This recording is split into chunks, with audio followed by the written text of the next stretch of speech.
What if I told you there's a very specific reason your best ideas get ignored? And get this, it has nothing to do with how good your plan is or even how passionate you are. Today, we're going to dive into Oren Klaff's Pitch Anything method. It's a pretty radical approach that will, I promise, fundamentally change how you persuade, present, and win pretty much any deal.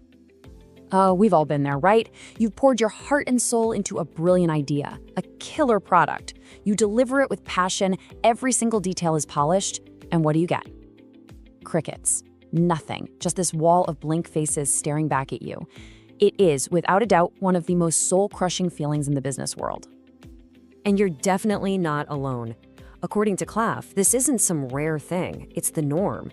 A shocking 90%, think about that, 9 out of 10, of our most important messages just completely miss the mark. But here's the twist. The problem isn't your idea. It's not even how you deliver it.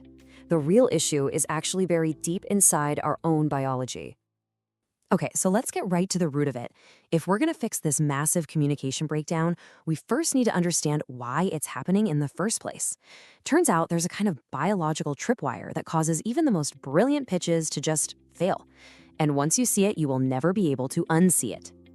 Here's the lie we've all been sold our whole lives. Just be clear, be passionate, have your facts straight, and you'll win the day. Well, that's just not true. You can nail all of that, perfectly, and still have your message just bounce right off your audience. The real game isn't about presenting information. It's about capturing something way more elusive. And this quote from Oren Klaff just flips the whole script. Forget the checklist, forget the procedure. The only thing that actually matters is attention. If you can't grab it, and this is the important part, if you can't hold it, you've already lost. So how do we do that?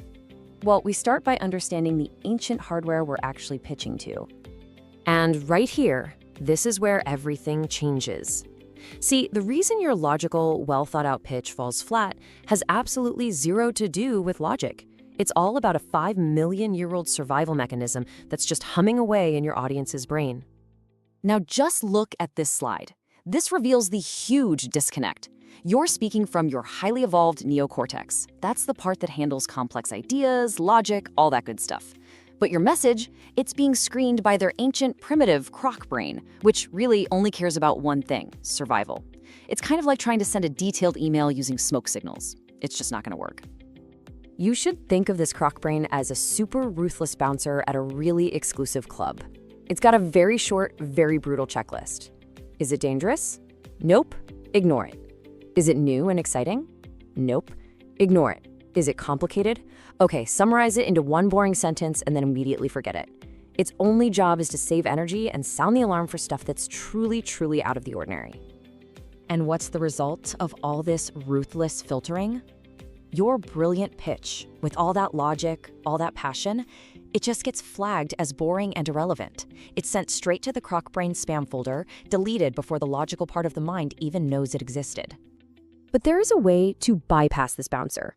If you want your message to actually get through, you have to stop focusing on the what and start controlling the how. You need to master what Klaff calls frames. So what's a frame? A frame is basically your perspective. It's the lens that defines the whole interaction. It's the social context you impose on the situation. And the rule here is absolute. Whoever holds the stronger frame controls the entire conversation. And make no mistake, this isn't some friendly debate. Klaff calls it a death match. Frames don't merge nicely, they collide. And when they do, the stronger one always annihilates the weaker one. It's a zero-sum game, and just knowing that is the very first step to taking control.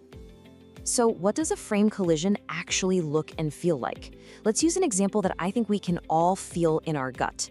It really shows this principle in raw, undeniable action.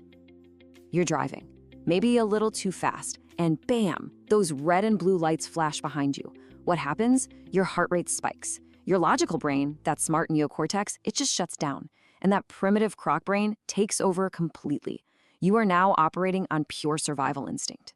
So the officer walks up, and you desperately try to set up your own frame.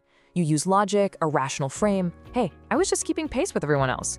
You're trying to impose your version of reality on the situation, but you're about to see just how powerless that really is. Because the officer's frame, it's overwhelmingly powerful. It's not built on debate. It's built on absolute authority. It's reinforced by society, by law, by the uniform he's wearing. He doesn't need to argue with you. His frame just is. And in that collision, your logical flow of traffic frame doesn't just lose, it vanishes. It's instantly absorbed. You stop arguing and you start complying. You have been frame controlled before you even knew there was a fight.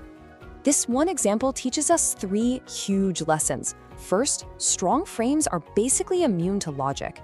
Second, if you have to explain your authority, you don't have any. And third, these frame collisions are primal. They bypass the logical brain and they hit that croc brain directly. Okay, so how do we build a frame that powerful? Well, you do it by fundamentally flipping the power dynamic of the entire interaction. It's a concept called prizing. You know, we're taught to believe that the person with the money holds all the power. That is a fatal mistake. Money is just a commodity. It's everywhere. The real prize in the room is you. Your idea, your talent, your time. That is the scarce, irreplaceable resource. And the moment you truly believe this, your entire frame changes. Prizing works because it basically hacks these fundamental laws of human desire. When you frame yourself as the prize, you stop chasing them. You subtly force them to qualify themselves to you. This creates scarcity, it makes you hard to get, and it instantly makes you way more valuable. And this is not just a mindset. It's a series of actions. It's things like ending the meeting on your terms. It's having other options and not being afraid to show it. It's all the small acts of defiance that prove you are the prize and they are competing for your attention, not the other way around. So here's the crucial point. When you walk into that next pitch, that next negotiation, that next big conversation, who holds the frame? And maybe even more importantly, who is the prize? Because the person who has the answer to those 2 questions, that's the person who is going to win.